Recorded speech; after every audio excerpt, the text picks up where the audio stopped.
hard task of giving a presentation. I only have a paper version, which is eight days ago, but Christopher is not able to be here and read it, so I will try to give the clues, and the clues will then be from my perspective, because I'm not a music expert. My focus is the technical part, but I think that's some very important things that we learned from the project. The Danish Net Archive is now 8 years old. 85% of what is in the archive, we have more than 300 terabytes, comes from the broadcasting.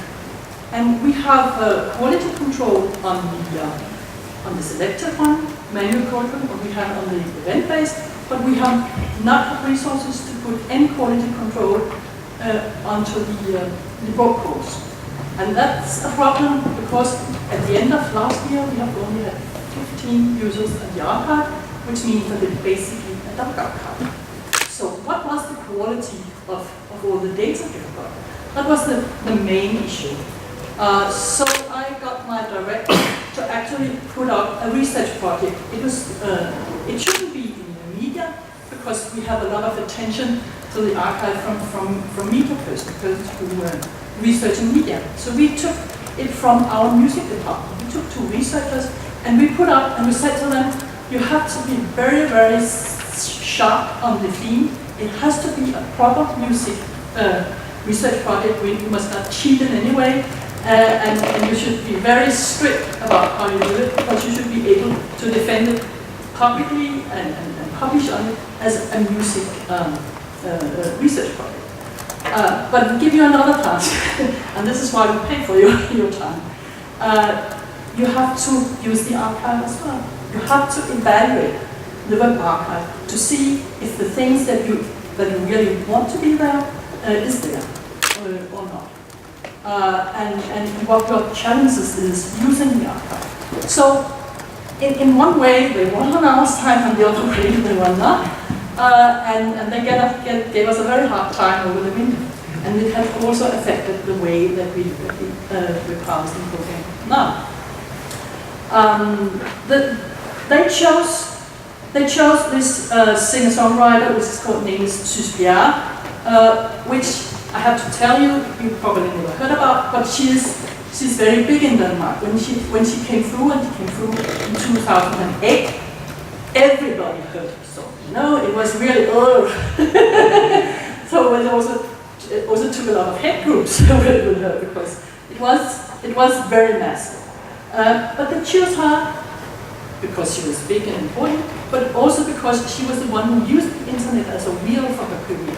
She actually have a story about how she came through the internet. So she was very appropriate for a project where we were going to examine if we had actually been able to document her career.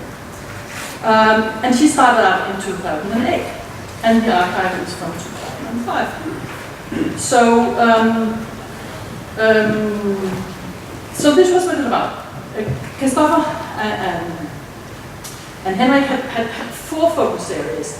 And we will put the presentation, the paper and the presentation on the website so you can actually have the right presentation. But they have 4 focus points.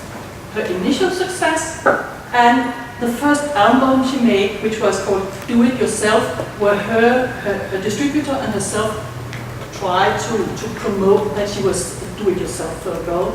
And then her use of social media, and then the e-books. These are the four topics that they came through. First, and then you will lack something here because he could tell you a lot about the music and what comes, and no knowledge about that. So just go to the conclusion seen from my point of view, which is of course the same as this, but it's totally different scope. Okay? The first thing is that as soon as he was first referenced, then it is easy to follow her initial success at the net in the web archive. There's a problem in the beginning, simply because we are following, we are harvesting, and we need something in the beginning. We don't know how much, but the good thing is that the start is there. And then it's really a problem for us because we haven't had the resources in Denmark to put free text search on the archive. And then it's really a challenge, and it has been impossible to see if we have actually got something from the early period. As soon as we have other references we can follow, then it's easier, but they cannot determine at the moment. And another thing we learned, which was very important for us, was when the researcher came to us in the development department and said, the pages is not there, this page is not there.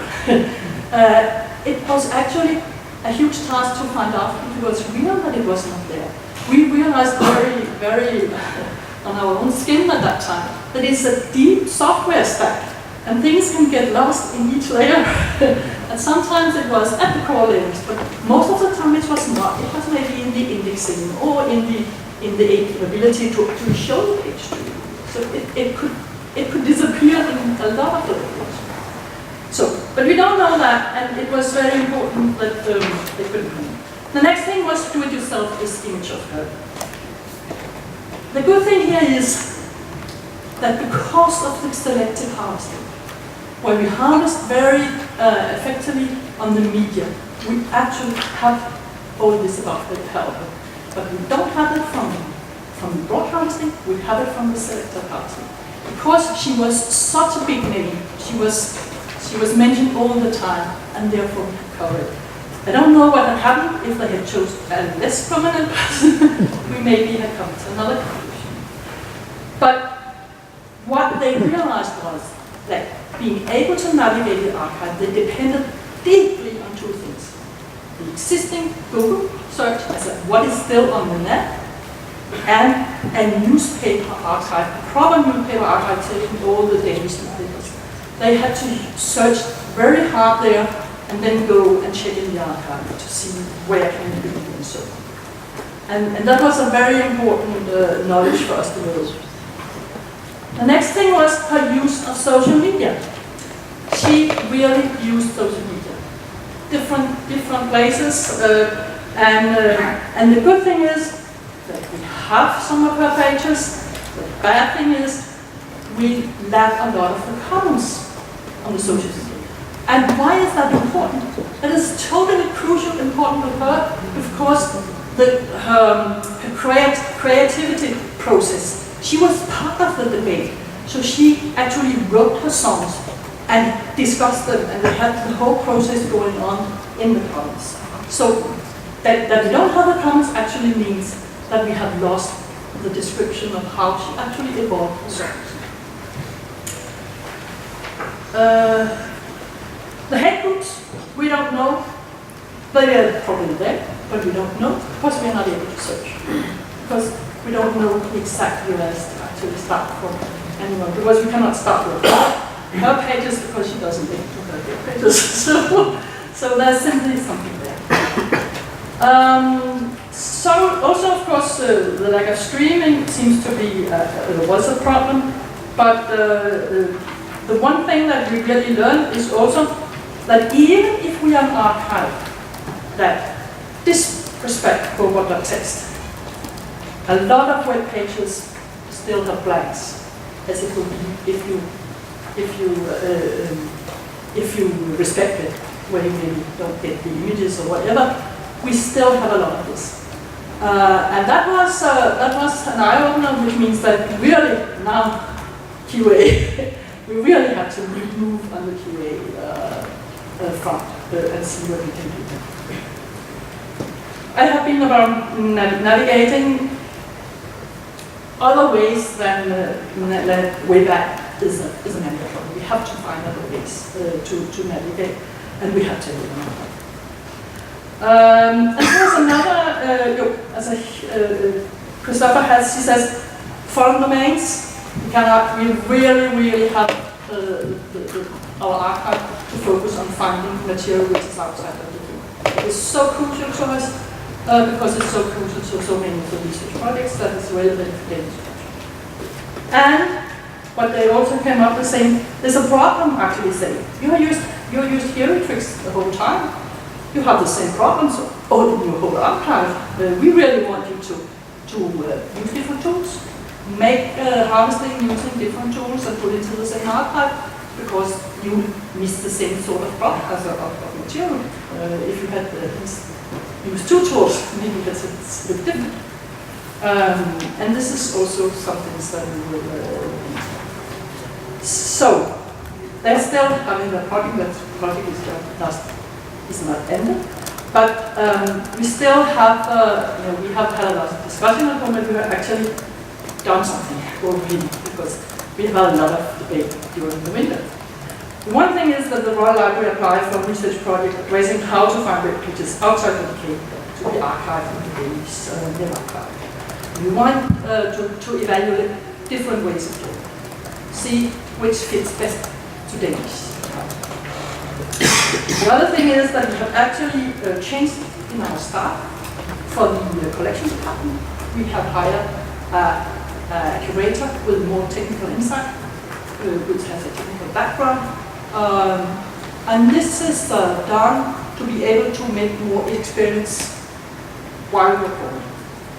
To have more more technical knowledge right on spot when we are setting up the filters and doing it.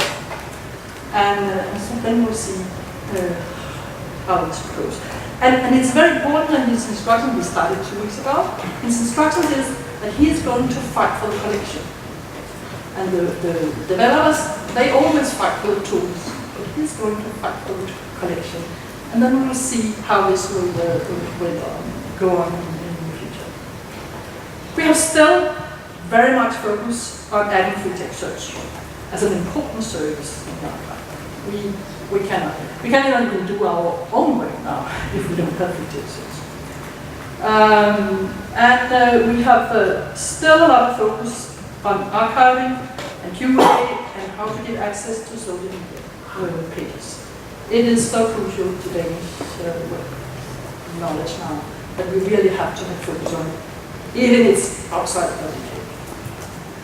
And then we have focused on adding and archiving this big newspaper archive into the net archive. It's actually part of legal deposit, so we can actually just move on and do it legally, but it is a huge task and there will be a lot of things we have to do. But their research project can show that it's actually very important to have these articles inside. So this was it for now.